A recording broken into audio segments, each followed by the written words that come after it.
नमस्कार, स्वागत आहे तुमचं आताच्या ब्रेकिंग न्यूजमध्ये। मित्रांनो, राज्य सरकारच्या मुख्यमंत्री माझी लाडकी बहीण या महत्त्वाकांक्षी योजनेची गाडी आता हळूहळू पुढे सरकत चालली आहे। या योजनेसाठी 1 कोटींपेक्षा जास्त अर्ज शासनाकडे प्राप्त झाले असून या मागणीचा ओघ अद्यापही कायम आहे। त्यामुळे लाडकी बहीण योजनेसाठी आता याच महिन्यामध्ये पहिला हप्ता महिलांच्या बँक खात्यामध्ये जमा केला जाणार आहे। राज्य सरकारने आधी 15 ऑगस्टची मुदत ठरवली होती, मात्र महिलांकडून मोठ्या प्रमाणामध्ये अर्ज प्राप्त झाल्यामुळे ही मुदत आता 31 ऑगस्टपर्यंत वाढवण्यात आली आहे।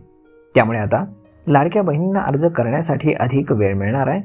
त्यामुळे लाडकी बहीण योजनेसाठी प्राप्त झालेल्या 1 कोटींपेक्षा जास्त अर्जांची प्रक्रिया अजूनही सुरूच आहे।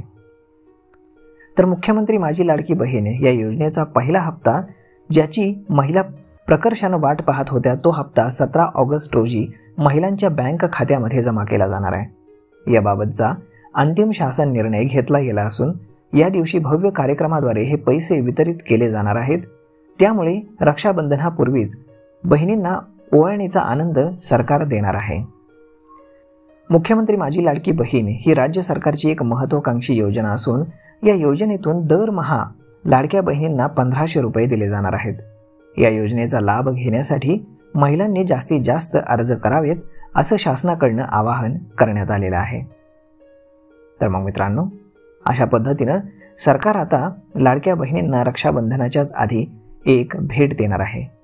यावरती तुमचं काय मत आहे हे तुम्ही आम्हाला कमेंट करून नक्कीच सांगा। आणि जर हा व्हिडिओ तुम्हाला आवडला असेल तर आपल्या जवळच्या मित्रमंडळींसोबत देखील हा व्हिडिओ तुम्ही शेअर करायला विसरू नका। धन्यवाद।